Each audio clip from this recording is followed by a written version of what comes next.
Fallout 4's next-gen update just went live a few days ago, and unfortunately, it broke a ton of the game's best mods, most notably the Fallout 4 script extender, which a ton of mods rely upon. So what I've done in the video today is find a group of mods that work on the next-gen patch on both console and PC, doesn't require script extender, and these are some of my recommendations for both returning and new players. I don't like crazy overhauls. I like things that stay close to the original vision, but also give it some level of improvement. All of the mods in the video today I'll try and leave linked down below for both the console and the PC version. First up, we have Vivid Fallout All-in-One. This is a cool texture overhaul for the landscapes, the rocks, the trees, the roads, and the bridges within the game.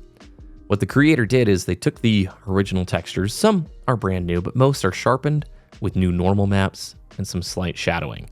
Plus, these textures are less VRAM heavy than the originals. Leave it to the modders to work the miracles here. I think this does a good job making the game look a lot sharper, a lot nicer, without really changing the original intent of the creators. Alongside this, I'm enjoying running enhanced lights and FX. This one may not be for everybody because it does change the way some of the interiors feel and will change some of just the tones of certain rooms. What it really does is all interior light sources now emit light. So the interiors look completely different. I would say in most cases, it looks substantially better than like vanilla's super blown out interiors. There are some circumstances where you may feel like it really strays from the original intent and feeling of a room. Definitely look at some of the pictures before you download this one, but overall, at least give it a shot before you decide. Next up, I really like the automatically lowered weapons mod. Your gun is always up and ready in Fallout 4, and that's kind of irritating when you're outside of combat. What this will do is it will recognize when you're outside of combat and then bring your weapon down. So it's still on screen, can make for some really cool looking gameplay and screenshots, but it's just not taking up the same real estate that it usually would be. Next, we have Green Commonwealth. This is a performance-friendly grass mod for the game. The wasteland is very, very brown. That's understandable, but I do feel like after 200 years, there might be some grass starting to peek its way back through the ground. Totally optional here. If you feel like the browns are what you want, great. There's a lot of mods that go along with this. I think simple green and simple yellow if you want the greens in like the trees and the yellows in the trees. I think that takes it a little too far, but I do like having Green Commonwealth on. I don't know, overall it makes the game just feel a lot nicer and at least just more vibrant, especially during the daytime. I'm also running Dilapidated Roads, charcoal with the 2K textures. This just makes the roads look like they've gone through an apocalypse and they've sat there for a really long time.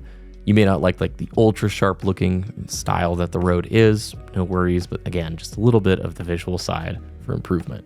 For my PC players, especially those on mouse, you absolutely need raw input. This is a mouse sensitivity fix that will resolve the game's weird XY discrepancy and will give you that nice raw mouse input that you're looking for. This is probably my #1 complaint with Bethesda games still. The mouse feels horrible, and even on the lowest sensitivity, I just can't get it to match or feel really where I want it to feel. The input delay, all that stuff. Raw input still works after the big update, and you absolutely need this one. You'll get it through Nexus, and you'll install it through a mod manager, probably like Vortex or something like that. And I love this mod. I set it to the 100%, so you've got parity between your ADS and your hipfire sensitivity. Overall, huge props to the creator here. Next, we have the Load Accelerator. This is mandatory for PC players, in my opinion.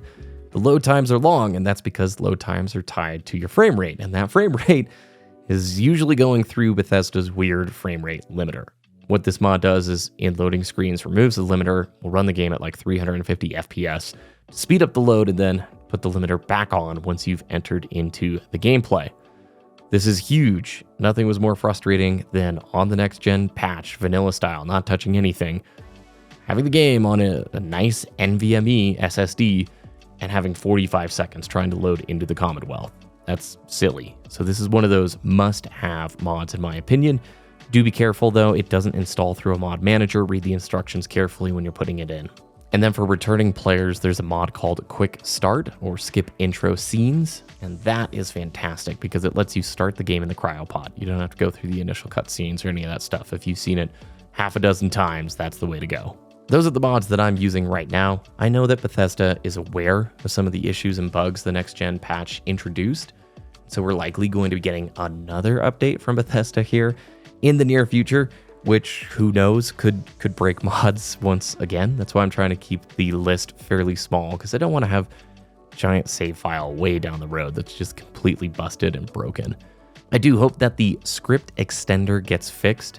If you are on PC and you have not updated the game just yet, do not disable the automatic updates. Enjoy the old days. If you did update like me, then you can downgrade. It takes a little bit of time, but there's quite a few guides on how you can go into like the Steam console, download all the old stuff that you need to, and then begin from that place. It is a little bit frustrating that Bethesda kind of fumbled it, I think, here with the PC side of things. Console-wise, I think from what I've heard, the PS5 players are pretty happy, and it seems like this is a good improvement overall. But yeah, this is sort of a bummer, especially with the big Fallout London mod that was just about to launch. Been loving my playthrough of Fallout 4. You know, I really put maybe 15 hours into the game back in the day, and then sort of put it down. New Vegas has always kind of been like the one game that pulls me if I'm feeling like a Fallout playthrough. So I'm discovering a ton of new things, and I'm really enjoying it.